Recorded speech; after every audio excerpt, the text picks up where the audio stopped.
एक नई वीडियो के साथ आज मैं फिर हाजिर हूं, आपका होस्ट दोस्त विक्रांत जोशी आपका स्वागत करता हूं मेरे वी मास्टर में। आज की वीडियो खास होने वाली है, कुछ हिस्ट्री की बात हम लोग करने वाले हैं। ऐसी हिस्ट्री जो कि मैक्सिमम लोगों के लिए अनजान होगी और ये हिस्ट्री हमें बताती है कि भारत किस तरह से 1970 के समय में ही एक इंजन और एक नया एयरक्राफ्ट मतलब एचएफ मारूत का नाम सुना होगा आपने, उसके अलावा भी एक एयरक्राफ्ट प्राप्त कर सकता था पर नहीं प्राप्त कर पाया। क्यों?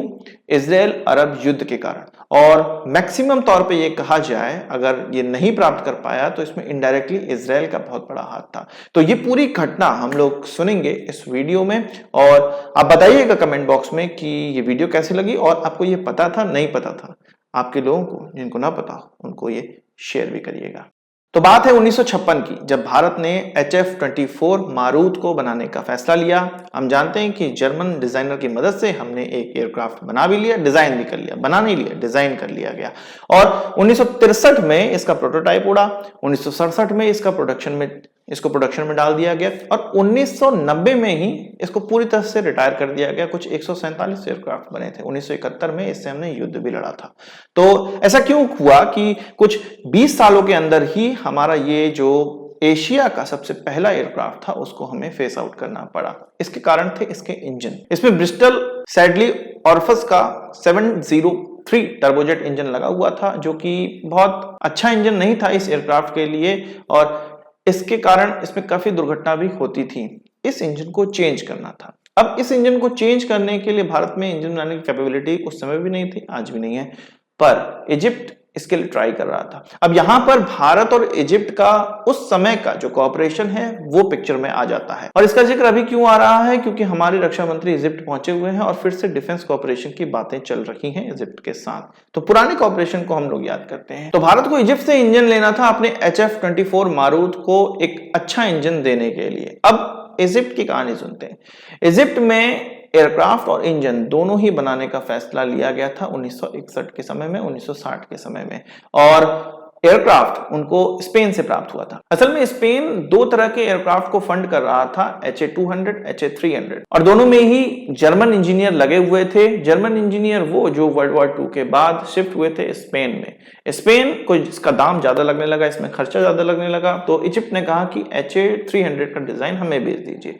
तो उन्होंने भेज दिया। अब ये जो इंजीनियर थे वो इजिप्ट शिफ्ट हो गए और इस प्रोजेक्ट पर ध्यान देने लगे और ये इजिप्ट का प्रोजेक्ट बन गया ये एयरक्राफ्ट बनाना। इस एयरक्राफ्ट के लिए अब इंजन भी बनाना था जिसको E-300 नाम दिया गया। अब ये E-300 कौन बना रहा था? एक ऑस्ट्रियन इंजीनियर थे जो कि सोवियत संघ के साथ भी काम कर चुके थे, उनकी कंपनी में काम कर चुके थे, इंजन बनाने वाली कंपनी में काम कर चुके थे और भी कई इंजन में उनका प्रतिभाग था। तो इजिप्ट में वो अपनी टीम के साथ पहुंच गए और इंजन पर सेपरेटली वर्क किए जाने लगा। और ये चीज भारत को पता चली। भारत ने इजिप्ट से कहा, या हमारे प्रधानमंत्री, उस समय के प्रधानमंत्री पंडित जवाहरलाल नेहरू जी ने इजिप्ट से कहा, उसके प्रमुख से कहा, राष्ट्राध्यक्ष से कहा कि भाई हम इसमें पैसे लगाएंगे। अब भारत उस HA-300 में भी पैसे लगाने लगा और E-300 में भी पैसे लगाने लगा। और 1967 का वो समय था जब हमारा HF मारूत, HF-24 कहेंगे जिसको, वो पहुंचा इजिप्ट और एक रनवे पे था वो, जहां पर इसमें इंजन लगा के ट्रायल किया जा रहा था। और वो रनवे था फैक्ट्री 36 का।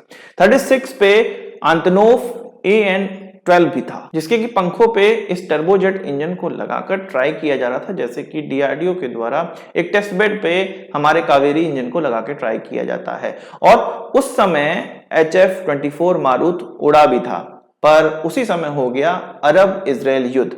इजराइल के कुछ 4-5 मिराज 3 पहुंचे इस रनवे पे, वहां पे खड़े सारे एयरक्राफ्टों को उन्होंने उड़ा दिया। अंतनोव AN-12 को भी उड़ा दिया, वहां पर MiG-19 थे उनको भी उड़ा दिया और कुछ 4-5 एयरक्राफ्टों के साथ 2 बॉम्बर भी थे, उन्होंने पूरे आसपास के इलाके में बमबारी की। और इसी में यहीं पर एक कंक्रीट पे टेस्ट बेड पे रखा हुआ था यही इंजन E-300। और E-300 जब खत्म हुआ तो जितनी भी उम्मीदें थी भारत की, इजिप्ट की, वो सारी चीजें खत्म हो गई। असल में ये कहा जाता है कि ये जो एयरक्राफ्ट और इंजन का जो प्रोजेक्ट है इसके 2 साल बाद बंद कर दिया गया इजिप्ट के द्वारा। और ये कहा जाता है कि जो एयरक्राफ्ट का प्रोजेक्ट था यानी कि HA-300, उसको तो कहा जाता है कि मोसाद के जो एजेंट्स थे वो जर्मन इंजीनियर्स को हड़काते थे कि भाई तुमको मार दिया जाएगा, भाग जाओ अपने देश। वो सीधे चले गए। और इसमें कहा जाता है कि पॉलिटिकल दबाव भी था जो कि मिस्र पर पड़ा, इजिप्ट पे पड़ा, हो सकता है कुछ भारत पे भी पड़ा हो कि फंडिंग बंद कर दो। तो भारत ने भी हाथ खींच लिए, इजिप्ट ने भी फंडिंग बंद कर दी, तो उनका एयरक्राफ्ट और इंजन दोनों का ही प्रोग्राम बंद हो गया। अब जब इंजन नहीं मिला तो भारत का HF-24 मारूत, उसको भी कभी अच्छे से पावर नहीं मिल पाई। हमेशा हम किराए के इंजनों से काम चलाते रहे जो कि मुंह मांगा दाम मांगते थे। भारत ने कहा कि भाई इस तरह तो नहीं चल पाएगा, तो 1990 में इस सब चीजें फेज आउट कर दी गई। और वो एयरक्राफ्ट जो हमने, और एशिया का पहला एयरक्राफ्ट हमने बनाया था, उसके और भी बंद होने के कारण थे, पॉलिटिकल कारण भी था, पर मेन कारण ये इंजन को भी बताया जाता है। और इस तरह हमें जो चीज 50 साल पहले, 60 साल पहले मिल सकती थी, वो आज तक हमें नहीं मिल पाई है। वीडियो कैसी लगी कमेंट बॉक्स में जरूर बताइए। आज के इस वीडियो के लिए बस इतना ही।